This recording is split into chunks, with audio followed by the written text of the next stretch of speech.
இந்த எம்டி சால்னா அது எப்படி பண்றதுன்னு பார்ப்போம். தேங்காய், கசகசா, சோம்பு, முந்திரி நல்லா ஒரு பேஸ்டா அரைச்சு எடுத்துருங்க. அதுக்கப்புறம் நீங்க ஆயில் சூடாயிடுச்சு, ஒரு 2 பிரிஞ்சி இலை, ஒரு 2 பட்டை, 4 ஏலக்காய், 4 லவங்கம் இதை போட்டுட்டு 2 பெரிய வெங்காயத்தை இதுல போடுங்க. இந்த இஞ்சி பூண்டு விழுது, ஒரு 4 பச்சை மிளகாய், ஒரு கொத்து கருவேப்பிலை, புதினா, கண்டிப்பா சால்னால புதினா போடணும், கொஞ்சம் கொத்தமல்லி, 2 தக்காளி பழம் ஸ்லைஸ் பண்ணி வச்சிருக்கேன் அதை போடுங்க.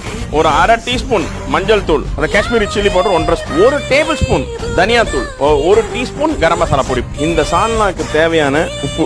இந்த தண்ணியை ஊத்தி ஒரு 5 நிமிஷம் இது வேகணும். 1/2 டேபிள் ஸ்பூன் கடலை மாவுல 50 ml தண்ணி ஊத்திங்க. அந்த லம்ஸ் இல்லாத மாதிரி இதை மிக்ஸ் பண்ணுங்க. இப்போ அந்த பேஸ்ட்டை ஆட் பண்றோம். இந்த தேங்காய் பேஸ்ட் போட்டோம் இல்லைங்களா, இதை பாருங்க, இது மாதிரி கொதி வந்துருச்சு. இங்க நம்ம கரைச்சி வச்சிருக்கிற அந்த 1/2 ஸ்பூன் கடலை மாவு இருக்குல்ல, அதை இதுல கொட்டுங்க.